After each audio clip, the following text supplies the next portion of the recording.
5 గ్యారంటీలతోటి ఒక కార్యక్రమం తీసుకొచ్చారు. ఇప్పుడు మీరు ఎవరైతే ఈ ఎండలో కష్టపడి పనిచేస్తున్నారో మీ అందరికి కూడా మరి వేతనం 400 చేస్తున్నారు. ఆ విషయం తెలుసా? తెలుసమ్మా? ఒకసారి రాహుల్ గాంధీ గారికి తప్పట్లు కొట్టండి. 400 ఒక గంట పని చేస్తే.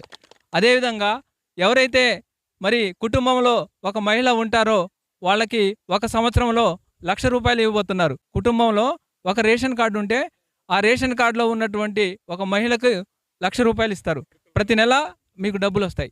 జీతం వచ్చినట్టే వస్తుంది. రేషన్ కార్డులో ఉన్న ప్రతి మహిళకి డబ్బులు వస్తాయి. అదేవిధంగా మరి చదువుకున్నటువంటి పిల్లలు ఉంటారు, యువత, నిరుద్యోగులు, వాళ్ళందరికీ కూడా ఒక సంవత్సరంలో ₹1,00,000 ఇచ్చేటటువంటి మరి 5 గ్యారంటీల కార్డు మరి రాహుల్ గాంధీ గారు తీసుకొచ్చారు మన ముందుకి. మరి అంతేకాదు మనకి రైతులందరికీ కూడా ఎటువంటి రుణాలు ఉన్నా సరే, బ్యాంకుల్లో ఏ రుణాలు ఉన్నా సరే మొత్తం రుణాలన్నీ కూడా ఒక్కసారితోటి మాఫీ చేస్తారు. ఇది రాష్ట్ర వ్యాప్తంగా జరిగే కార్యక్రమం కాదు, దేశవ్యాప్తంగా రాహుల్ గాంధీ గారు ప్రధానమంత్రి అయిన వెంటనే చేసే ఈ కార్యక్రమం. ఇంకొక విషయం ఏంటంటే మనం పండించిన ధరకు కూడా ఒక చట్టం తీసుకొస్తారు. అంటే ఉదాహరణకి మీరు పోడు వ్యవసాయం చేశారు, పోడు భూమి పట్టాలు వచ్చినాయి, అది ఒక చట్టం ఉంది కాబట్టి ఫారెస్ట్ వాళ్ళ దగ్గర నుంచి లాగి మీకు పోడు భూమి పట్టాలు ఇచ్చారు. అట్లనే మనం పండించినటువంటి పంటలు మరి గిట్టుబాటు ధరకు కూడా ఒక చట్టం తీసుకురాబోతున్నారు రాహుల్ గాంధీ గారు. కాంగ్రెస్ గ్యారంటీ కార్డుకి మనం అందరం కూడా మద్దతు తెలపాలి. మరి మనం వారికి మద్దతు తెలపాలంటే మనము మహబాద్ పార్లమెంటు అభ్యర్థి మరి మన పోరిక బలరాం నాయక్ గారు మరి దాని మీద ఈవీఎం మిషన్ మీద 4వ నెంబర్ ఉంటుంది, అక్కడ చేతి గుర్తు దాని మీద మీరందరూ కూడా బీప్ అని సౌండ్ వచ్చేదాకా నొక్కాలి. అలా నొక్కేసి రాకూడదు, చాలా ఓట్లు కూడా పోతూ ఉంటాయి. బీప్ అని సౌండ్ రావాలి. ఆ విధంగా మీరు కూడా ఒకసారి నొక్కాలి. ఎలా నొక్కాలో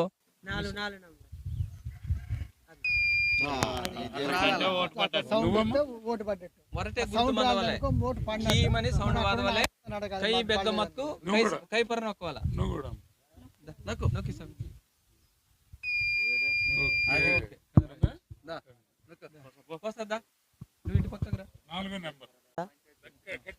నా పేరు తెల్లం కోస. అందరికి నమస్కారం చెప్తున్నా. కాంగ్రెస్ పార్టీకి ఇంత మట్టికి మాకు టీఆర్ఎస్ వచ్చి ఒక్క ముక్క కూడా సాయం చేయలేదు. ఇప్పుడు కాంగ్రెస్ పార్టీ చేస్తుందా చేయదా మేము నమ్మకం మీద కాంగ్రెస్ పార్టీ మీద ఉన్నాం. మాకు రోడ్లు లేవు, నీళ్ళు లేవు, మంచినీళ్ళు లేవు. ఈ ఎండలో మేము అసలు వాగుల నుంచి నీళ్ళు మోయాల్సింది. దానికోసం మేము కాంగ్రెస్ పార్టీకి చెబుతున్నాం, మాకు ఒక సాయం చేయాలి. మేమైతే ఒక ఓటు పోకుండా కాంగ్రెస్ పార్టీకి ఓటు వేస్తాం. అందరు ముందర చెబుతున్నాం.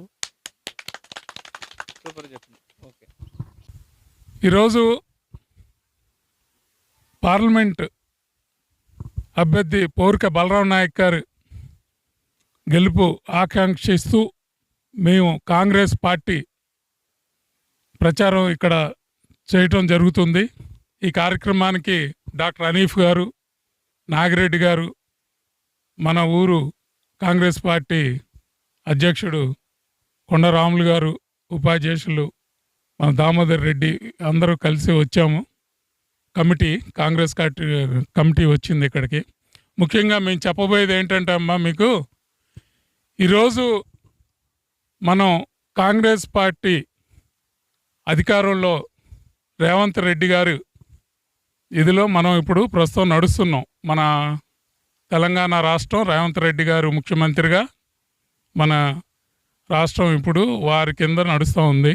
అలాగే పాయం వెంకటేశ్వర్లు గారు ఇక్కడ మనకి ఎమ్మెల్యేగా ఉన్నారు.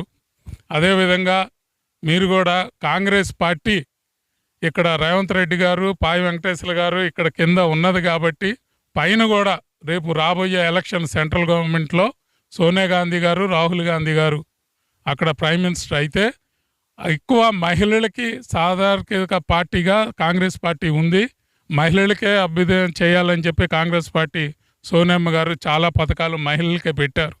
అవన్నీ సాగాలంటే పైన కూడా మన రాహుల్ గాంధీ గారు, సోనియా గాంధీ గారు ఉంటేనే, ప్రభుత్వం ఉంటేనే మనకి ఇవన్నీ సాధ్యత అవుద్ది. బలరాం నాయక్ గారికి మీరు ఓటేశారంటే పైన రాహుల్ గాంధీ గారికి ఓటేసినట్టే. కాబట్టి మీరందరూ కూడా ఇది గుర్తుంచుకొని రేపు రాబోయే ఎలక్షన్లో బలరాం నాయక్ గారిని అత్యధిక మెజార్టీతో మీరు గెలిపించాలని, హస్తం గుర్తుపై ఓటేసి మీరు తప్పకుండా ఈ బలరాం నాయక్ గారు గెలుపుని మీరు ఆకాంక్షిస్తారని మేము కోరుకుంటున్నాం. దీనికి నాకు ఈ అవకాశం ఇచ్చిన అందరికీ కూడా ధన్యవాదాలు. జై హింద్, జై కాంగ్రెస్.